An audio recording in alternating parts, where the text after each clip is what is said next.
नमस्ते, मैं पल्लवी पाटनकर, साइकोथेरेपिस्ट। मनोवेद में आप सभी का बहुत स्वागत है। आज हम बात करने वाले हैं डिप्रेसिव थॉट्स के बारे में। मैंने जो एक डिप्रेशन के ऊपर वीडियो बनाया था, उसमें मैंने आपको डिप्रेशन की जो फैक्ट्स और मिथ्स है, जो गलतफहमियां हैं और जो सही इन्फॉर्मेशन है, उसके ऊपर बात की थी। तो उस वीडियो का लिंक मैं डिस्क्रिप्शन बॉक्स में दे रही हूँ। इसके साथ साथ इस स्क्रीन पे भी वो आपको दिखेगा, उसकी लिंक मिलेगी, तो वो आप ज़रूर देख लेना। यहाँ पे मैं आज बात करने वाली हूँ कि डिप्रेसिव थॉट्स मतलब जो क्लिनिकल डिप्रेशन होता है, जिसको हम डिप्रेसिव डिसऑर्डर भी बोलते हैं, वहाँ पे जो थॉट्स होते हैं, और आम तौर पे जब आप, मैं, सब लोग जब थोड़ा डिप्रेस्ड फील करते हैं, उस वक्त भी कई सारे जो थॉट्स होते हैं जो नेगेटिव होते हैं, डिप्रेसिव होते हैं, जिसकी वजह से डिप्रेसिव मूड क्रिएट हो जाता है। तो ये जो थॉट्स है, उसके ऊपर हम बात करने वाले हैं कि उस थॉट्स को हम कैसे कोप अप करें और उससे कैसे बाहर निकले। तो वीडियो को पूरा अंत तक देखिए, ताकि सारे डिटेल्स जो है उसको आप अच्छे तरह से समझ जाओगे।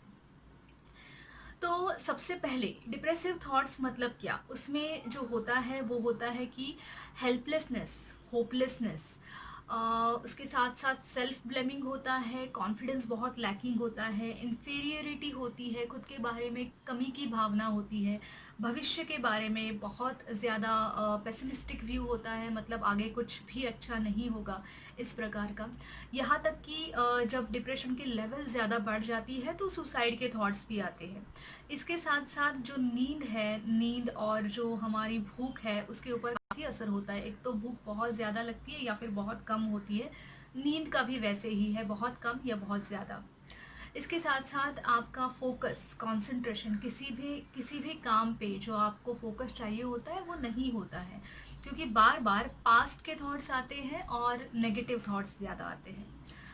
और इसके साथ साथ आप एंजॉय नहीं कर पाते हो किसी भी चीज़ में, मतलब जो चीज़ें आप पहले एंजॉय करते थे पास्ट में, अब वो भी चीज़ें आपको बहुत ज़्यादा बोरिंग लगती है, या फिर आपको लगता है कि नहीं, वो नहीं करना चाहिए क्योंकि उसमें वो मज़ा नहीं है, या फिर कुछ भी करने का मन नहीं करता है। या कुछ लोगों का, मेरे बहुत सारे क्लाइंट्स मुझे ये भी बताते हैं कि यहाँ सुबह उठने के बाद बेड से उठने का भी मन नहीं करता है, फिर उठने के बाद ब्रश करना, छोटी छोटी जो आपके रूटीन टास्क होते हैं उनको करना भी बहुत मुश्किल हो जाता है, क्योंकि अंदर से वो मेंटल एनर्जी जो है, एनर्जी फील नहीं होती है, बहुत ज़्यादा फिजिकली फटीग लगता है और मेंटल फटीग भी लगता है।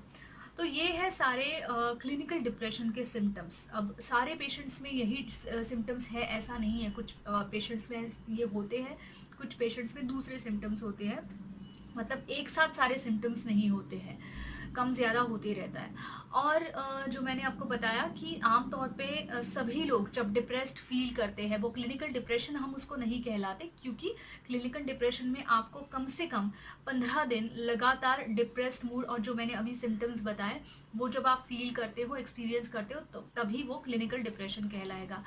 इसके अलावा जब लाइफ में कुछ हो जाते हैं, इंसिडेंट्स हो जाते हैं, या किसी के साथ आपकी आर्ग्यूमेंट्स हो जाती है, कुछ घटनाएं हो जाती है, उसके बाद जो एक टेम्परेरी लेवल पे जो डिप्रेसिव थॉट्स आने लगते हैं, या बीच बीच में आते हैं जाते हैं, तो उसके साथ हम कैसे टैकल करें, क्या करें जिससे वो थॉट्स दिमाग से निकल जाए। तो ये थॉट्स कौन से होते हैं। एक तो मैं फेलियर हूँ, अगर कुछ चीज़ें मुझे सक्सेस मैंने अचीव नहीं किया है, ऐसा मुझे लग रहा है, तो आई एम अ फेलियर, ये अपने आप को बताया जाता है। मिस्टेक्स के बारे में काफ़ी रेपिटेटिवली खुद को बताया जाता है कि मैंने पास्ट में ये मिस्टेक्स की है, तो आई शुड बी पनिश्ड, मुझे पनिशमेंट मिलनी ही चाहिए, या फिर मुझे खुशी से ज़िंदगी जीने का कोई अधिकार नहीं है, मेरी वजह से काफ़ी सारे लोगों को तकलीफ़ हो रही है, सब लोग मेरी वजह से भुगत रहे हैं, मैंने कुछ भी अच्छा नहीं किया है लाइफ में, तो I am not a good person, और आई एम जस्ट वर्थलेस, मेरी कोई कीमत ही नहीं है, मेरी ज़िंदगी की कोई भी कीमत नहीं है, nobody loves me, nobody appreciate me, nobody supports me, कोई कोई भी मुझसे प्यार नहीं करता, सपोर्ट नहीं करता, मेरा कोई नहीं है इस दुनिया में, मैं अकेला हूँ या मैं अकेली हूँ। इसके साथ साथ भविष्य के बारे में काफ़ी होपलेसनेस होता है कि मेरे लाइफ में कुछ भी अच्छा नहीं होगा, मैं जो भी करूँगा, जो भी करूँगी, वो सब कुछ फ्लॉप हो जाएगा, उससे मुझे कुछ भी नहीं मिलेगा, या फिर मेरे में वो क्षमता नहीं है कि मैं अब दुख झेल सकूँ या आगे कुछ अच्छा काम कर सकूँ अपनी लाइफ में। ओवरऑल आपके खुद के बारे में, फ्यूचर के बारे में, पास्ट के बारे में, सब जो इंसिडेंट्स हैं, जो आप डे टू डे लाइफ में आपके जो आप एक्सपीरियंस करते हो, वो सारे चीज़ों के बारे में एक टेंडेंसी बन जाती है कि वो सारी चीज़ें नेगेटिव लगने लगती हैं। तो अब सबसे इम्पॉर्टेंट बात ये है कि हम इन थॉट्स के साथ मुकाबला कैसे करें। अब थॉट्स के साथ मुकाबला करने के लिए हमें सबसे पहले थॉट्स को समझ के लेना बहुत ज़्यादा ज़रूरी है। जो मैंने आपको एग्जांपल्स दिए थॉट्स के, वो सारे थॉट्स क्या है, एक सिचुएशन है और इस सिचुएशन के बारे में हम एक इंटरप्रिटेशन बना रहे हैं। जैसे कि अगर किसी के साथ आपका आर्ग्यूमेंट हो जाता है, उसके बाद आप अपने आप को उस घटना के बारे में या उस व्यक्ति के बारे में कुछ बताते हो, और इतना ही नहीं कि एक बिलीफ जो है, जो पहले से ही आपके दिमाग में है, वो और ज़्यादा ट्रिगर हो जाता है। मतलब क्या, एग्जाम्पल के तौर पे लीजिए कि अगर किसी ने आपको क्रिटिसाइज किया है, किसी ने आपको धोखा दिया है या किसी ने आपका विश्वासघात किया है, तो उस वक्त आप अपने आप को क्या बताते हो? आप अपने आप को ये बताते हो कि ऐसा होना नहीं चाहिए था, ये बहुत बुरी बात है, या मैंने उस व्यक्ति के लिए काफ़ी कुछ किया लेकिन उसने मेरी कदर नहीं जानी, या फिर जो भी किया मैंने जो एफर्ट्स डाले थे वो सारे वेस्ट हो गए क्योंकि मुझे रिटर्न्स ही नहीं मिले। तो ये एक मेरा इंसल्ट जैसे हुआ है, या फिर लाइफ में ऐसी घटना होनी ही नहीं चाहिए, ये सारी बातें आप अपने आप को बता रहे हो। सो ये इसके पीछे बिलीफ क्या है? बिलीफ, कोर बिलीफ जो हमारे होते हैं ना, वो ये होते हैं कि I am worthless, I am unlovable और आई एम हेल्पलेस। सो आमतौर पे ये तीन बिलीफ में से कोई भी एक या दो बिलीफ या सारे तीनों बिलीफ भी हो सकते हैं जो हम होल्ड करते हैं बचपन से लेके अभी तक। और अगर कुछ घटना उस बिलीफ से मिलती जुलती हमें दिखती है, तो वो बिलीफ हमारा ट्रिगर हो जाता है।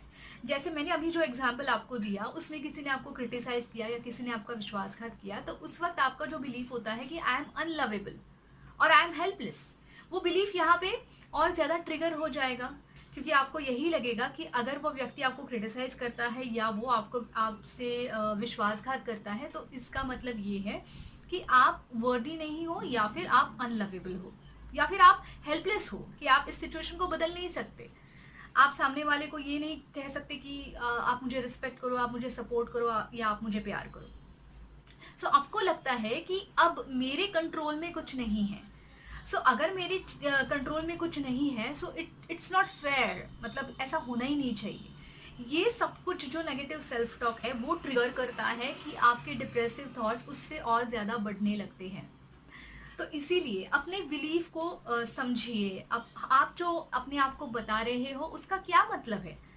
अगर आपको फेलियर आता है या कोई दुर्घटना आपके साथ हो जाती है, तो what does it mean to you? उससे क्या होगा? ज्यादा से ज्यादा बुरा क्या होता है उससे? क्या उससे आप अनवर्दी हो जाते हो? क्या आपकी वर्थ उससे पूरी बिगड़ जाती है? क्या उससे आप बुरा इंसान कहलाते हो, या फिर क्या उससे आपकी पूरी लाइफ स्पॉइल हो जाती है? ये आप अपने आप को बता रहे हो, जो रियलिटी नहीं है। रियलिटी ये है कि हम सब लोग आने वाले हर मुसीबत के साथ लड़ सकते हैं, सामना कर सकते हैं। बस हमें अपने जो इमोशंस है, उस इमोशन की जो तीव्रता है, इंटेंसिटी है, उसको पहले मैनेजेबल लेवल में लाना पड़ता है। फिर जो हमारे थॉट्स है वो लॉजिकल रहेंगे, रियलिटी से जुड़े हुए रहेंगे, और फिर हम उस डिप्रेसिव मूड से बाहर आ सकेंगे। अब इन थॉट्स को लड़ने के लिए, इससे बाहर निकलने के लिए, आपको अपने आप को कुछ क्वेश्चंस पूछने बहुत ज़रूरी है, ताकि आप अपने नेगेटिव थॉट्स को लॉजिकल थॉट्स में बदल सको। कौन से क्वेश्चंस? जो मैं सोच रहा हूँ या जो मैं सोच रही हूँ, उसका क्या एविडेंस है, क्या प्रूफ है, क्या सबूत है? मतलब अगर मैं अपने आप को बता रही हूँ कि आई एम अ फेलियर, या मैं कुछ भी कर नहीं सकती लाइफ में, उसका एविडेंस क्या है? अगर लाइफ में कुछ चीज़ें अच्छी नहीं हुई है जहाँ पे फेलियर मुझे आया है, तो क्या इसका मतलब ये होता है कि आने वाले हर इंसिडेंट में वैसे ही होता रहेगा? ये हमने खुद बनाया हुआ सेल्फ टॉक है। कोई भी घटना ले लो, आप कोई भी एग्जाम्पल ले लो आपकी लाइफ का, जहाँ पे आप अपने आप को बताते हो, जैसे कि मैंने आपको एग्जाम्पल दिया कि कोई किसी के साथ आर्ग्यूमेंट हो जाता है, कोई क्रिटिसाइज करता है, या ब्रेकअप हो जाता है, वहाँ पे आप अपने आप को जो बताते हो, उस बात का क्या सबूत है? मैं घटना के बारे में बात नहीं कर रही हूँ, मैं बात कर रही हूँ जो आप घटना का इंटरप्रिटेशन, जो मतलब निकालते हो उसके बारे में। मतलब जो आप बताते हो कि मैं वर्थलेस हूँ या मेरी लाइफ में कुछ मतलब ही नहीं है, अब किसी के साथ मेरा अच्छा रिश्ता हो ही नहीं सकता, या लाइफ बिल्कुल बेमतलब हो गई है, ऐसी लाइफ जीने से कोई मतलब नहीं है, या सभी लोग ऐसे बुरे ही होते हैं। ये जो इंटरप्रिटेशन आप उस सिचुएशन का निकालते हो, इसका क्या सबूत है कि ऐसा ही होगा या फिर ऐसा ही है? इसका कोई सबूत नहीं है, कोई एविडेंस नहीं है। ये आपने खुद बनाया हुआ आपका ओपिनियन है। तो हमें फैक्ट्स और ओपिनियन, इसके बीच में जो फर्क है वो फर्क समझना बहुत जरूरी है। कोई भी घटना होती है तो उस घटना के बारे में जो आप अपने आप को बताते हो वो आपका ओपिनियन होता है। ओके, तो वो जो ओपिनियन, जो नेगेटिव ओपिनियन है, उसी की वजह से डिप्रेस्ड मूड आपका क्रिएट हो रहा है। तो आपको अपने आप को पूछना है सबसे पहले कि मैं जो भी बता रहा हूँ, अपने आप को बता रही हूँ, उसका क्या सबूत है? क्या मैं दूसरी तरीके से इस घटना को देख सकता हूँ या देख सकती हूँ? मैं जो अभी सोच रही हूँ वही मुझे सच लगता है, लेकिन इसके अलावा दूसरे भी सच हो सकते हैं। जैसे किसी ने मुझे रिप्लाई नहीं किया, किसी ने मुझे कॉल बैक नहीं किया, और अगर मैंने सोच लिया कि नहीं वो मुझे अवॉइड कर रहा है या अवॉइड कर रही है, तो ये मैंने बनाया हुआ कंक्लूजन है। इसके पीछे दूसरे क्या क्या कारण हो सकते हैं जिसकी वजह से मुझे कॉल बैक नहीं मिला या मुझे रिप्लाई नहीं मिला। तो अगर इस बात को हम समझ लेते हैं प्रैक्टिकली, लॉजिकली, तो जो उसका नेगेटिव इंटरप्रिटेशन है वो दिमाग से निकलने में काफी मदद होती है। और कौन से सवाल अपने आप को पूछे जा सकते हैं? अपने आप को पूछो कि अगर मेरा कोई फ्रेंड होती, तो मैं क्या उसको उसी नेगेटिव तरीके से बताता या बताती? क्या मेरा अलग व्यू होता उस वक्त? मैं अपने फ्रेंड को किस प्रकार से एक्सप्लेनेशन इस बात का दे सकता या दे सकती? तो ये बात भी उस न्यूट्रली सोचना बहुत ज़रूरी है अपने खुद के प्रॉब्लम के बारे में। दूसरा इंपॉर्टेंट पॉइंट ये है कि काफ़ी बार हम अपने आप को बोलते हैं कि अब बहुत हो गया, बस हो गया, अब मैं इसको और झेल नहीं सकता, मैं इसको टॉलरेट नहीं कर सकता।